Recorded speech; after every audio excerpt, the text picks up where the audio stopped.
Hi guys, so we are going to give some feedback first on sections 1 through 3 real quick.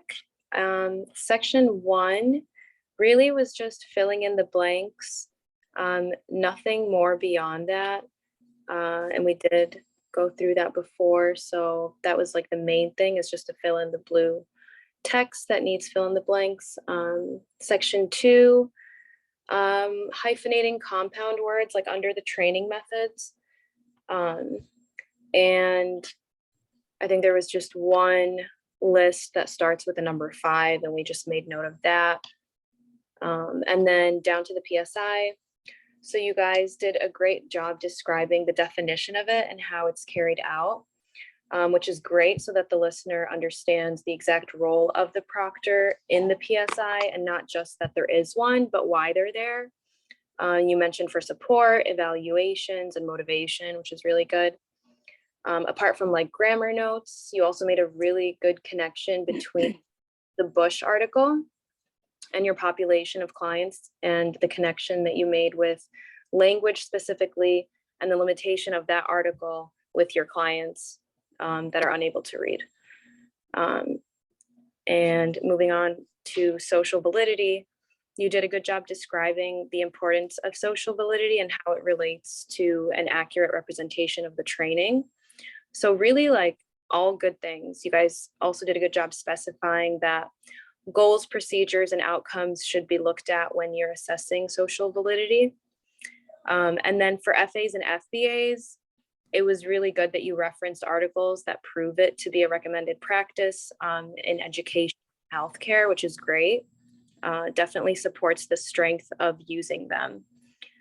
And non-contingent reinforcement was well written, and how you explained how it establishes motivation, how it can be altered, and your example of a fading procedure was very easy to follow.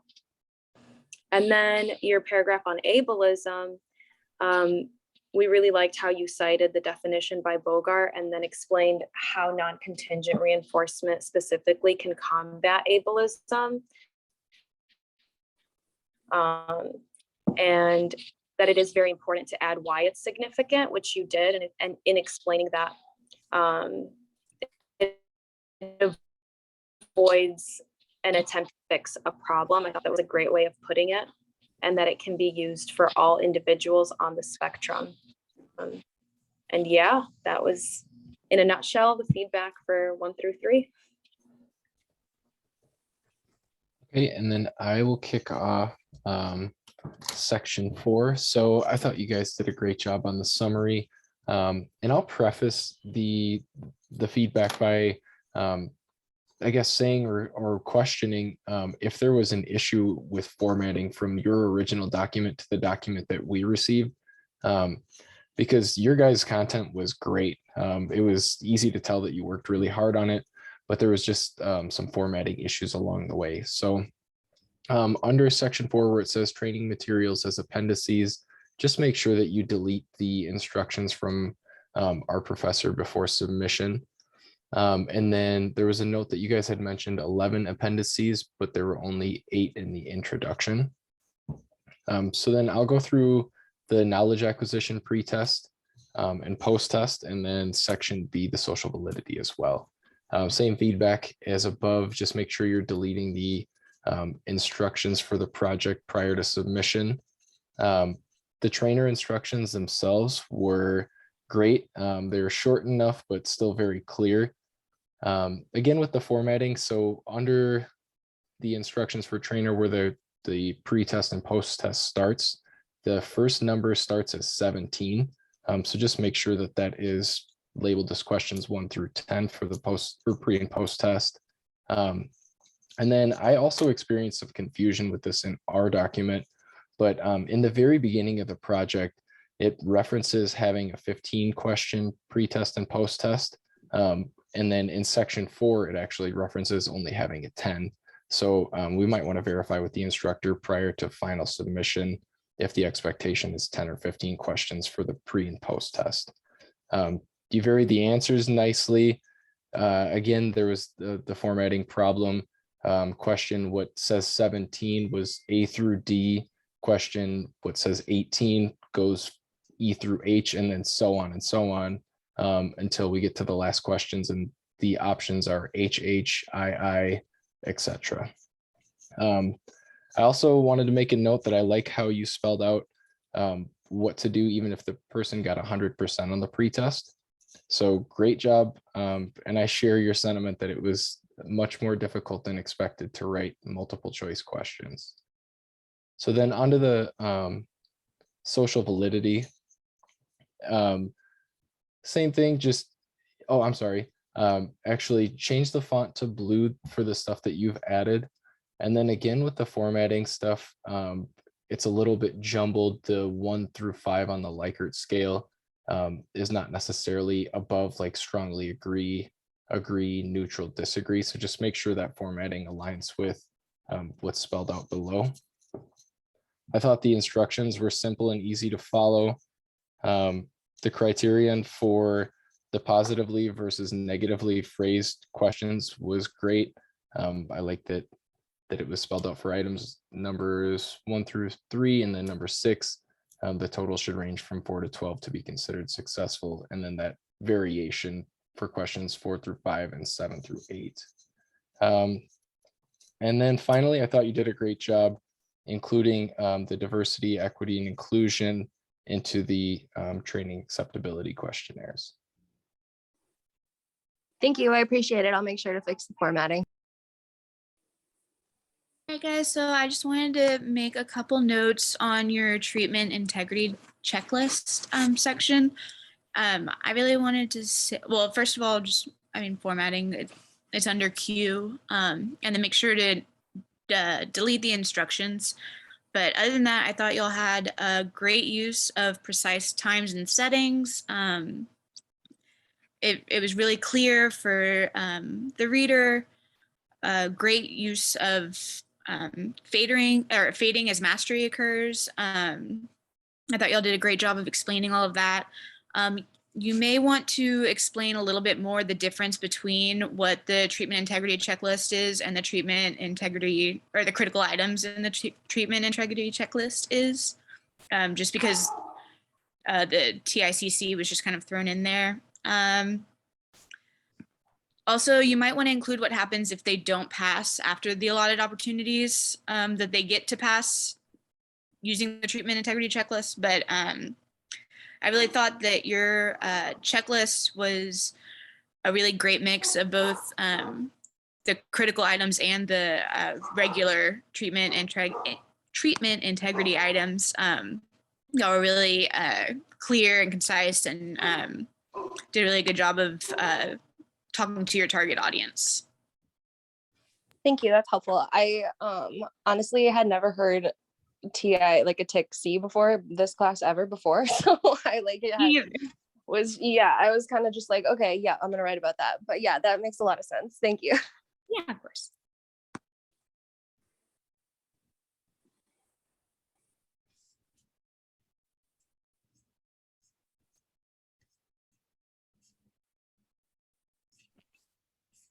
Sorry, I was on mute. Okay, so the vocabulary was really good. I'm trying to, sorry, my computer is acting up. Where are we? There was one note that I made.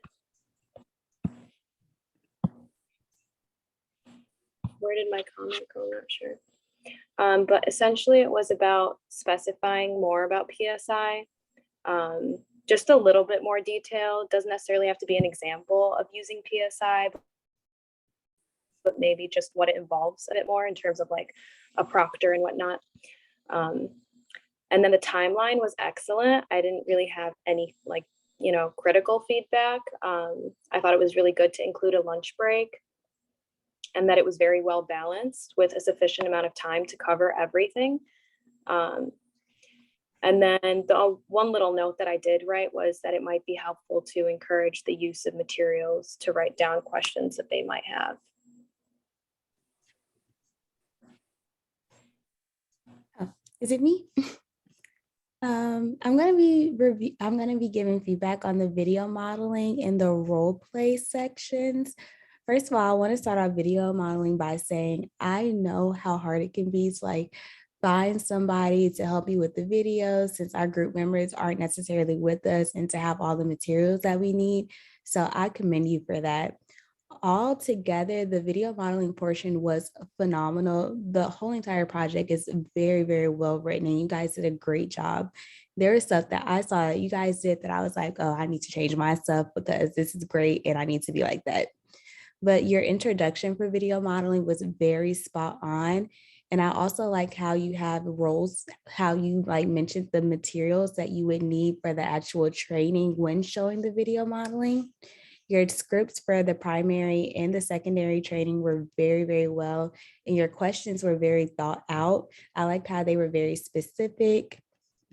And that's it for the video modeling. Again, great job because I know how like difficult that can be. For the role play, this was very, very well written and very specific. I really liked how you like provided the step-by-step guide because it like gives no room for a hiccup to happen during the training. It also like discusses how much time for each step is going to be given, which is really great. Your scenarios are very thought out. And I also like how you like mentioned all the materials you needed for the specific scenarios. Thank you for the feedback. Yes, thank you. Awesome. We also skipped around a little bit. My name is Kim Fisher. I did the overview of training and facilitation PowerPoint and section H of feedback from trainers. So I also want to preface that I'm on a train. So sorry if you hear any background noise from me. But getting your guys' feedback for the PowerPoint up, I really loved the PowerPoint, the way that you guys set it up. The first note that I had was trying to avoid using acronyms without labeling them first, because even though they might see them from a different point of view or a different piece of training, it would be using a smartphone, please turn the brightness up. Sorry about that, guys. It's better to just have the acronyms out for you guys. The amount of detail that you guys put in the description of clients, I thought was absolutely fantastic. It was really informative, and I think it was really great to see the statistics of everybody. Talking about the slide for your function-based antecedent description, I thought it was really easy to understand. But I think this would also be a really good place for examples and non-examples if you wanted to add anything. The timeline on the PowerPoint there, I thought was really short and simple, but maybe adding like a total training time instead of just saying beginning to end of the day. But it was really clear for you guys to give start and stop. I thought that was a really good expectation. The treatment integrity slides, I thought gave a really great definition, but it didn't mention the use of the treatment integrity checklist in the PowerPoint. So I would maybe add a section of that. And I didn't see the section included in the overview of the PowerPoint to make sure that you guys just briefly overview the sections of the trainings that are listed. So like the PSI and all of the different parts of that. And then same sentiments as everybody else on formatting, but I think it's just because we copied it to a shared doc. But that's pretty much all of the feedback that I had on the PowerPoint for you guys. The only other thing on the PowerPoint I missed was social significance. So making sure that you guys really make sure that like the structure of your slides, you're telling people why it's important, just not why they're doing it. And then if we're skipping over to the instructor feedback of section H, things where it's completed individually, I think it's great to mention that you're giving feedback, especially individual before observation occurs, because I know me personally, I get a lot of anxiety when people watch me. So I think that's really respectful and helps the reactivity from the direct care staff. And there was one note that I had on our document like reinforcement and verbal. You'll see it, and when we share the written feedback, I think there's something missing. I don't know if you guys were trying to say verbal praise, verbal feedback, or like verbal versus written. You guys had mentioned the frequency that you guys are doing the TIC, and it was 3 times. Is that any 3 times? Or giving a certain criteria, like you have to meet it at 90% for all 3 times. But I think overall you guys did a great job of labeling and addressing bias. Maybe, if anything, adding a suggestion or example on how you can mitigate that from observation and feedback. The very last part of the second paragraph I thought was super thorough and very straightforward. Your expectations were clear. And that's all the feedback that I have on D&H. Thank you for the feedback. Okay, and then I was just gonna go over the PSI section real quick. I think it might be helpful just to add some instructions to the actual training manual itself under the actual section before you get into the actual PSI, just to give just some clarification as to where it's going and what is happening. I watched the PSI and I thought y'all did a really, really great job. I thought y'all did a great job of providing extra support with the audio clips for more clarification. It made it so that the slides weren't just overworded with a bunch of text, and made it really understandable and really easy to follow along, especially for somebody who's not necessarily in the field right now. On just some little like tiny quick fixes on the knowledge check number 4, the hyperlinks, instead of taking you to the correct or incorrect page, took you back to either the next set of information or the previous set of information. It just kind of skipped those like intermediate slides that said either good job or let's try again. And then I also noticed that the hyperlinks, if you got it wrong the last time, if you came back and saw it again, it was still the same color, or I mean, it was a different color because it had seen it like said that you had already chosen that one, which in the video said was a prompt. So in the comments on the actual document, I wrote, it might have just been a formatting thing. Like I said, we copied it over, you know, so maybe it doesn't do that for y'all, but for me, it was a different color every time I clicked on it. So I added how I changed it just to make it easier, because it's just a few clicks and it was really easy once I figured out how to do it. I added that to the comments on y'all's document just in case y'all didn't have that done. But other than that, I thought the PSI was great. It had a lot of great information and it covered a lot that is necessary for the beginning of training. So really great job on that. Thank you. Yeah, I'll definitely go back and check that. I noticed the color change the first time I went through it, but I thought I fixed it, but I'll definitely go back and make sure that that's not an issue. And then I think the last thing we have is references, right? So if I scroll down, I think references basically,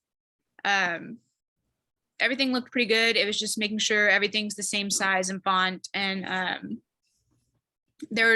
think it's also, again, the formatting from us copying it over. There's just some like extra spaces between some of them. But I think that's just formatting stuff from just moving it from here to there. Other than that, I thought APA looked great and everything looked really good.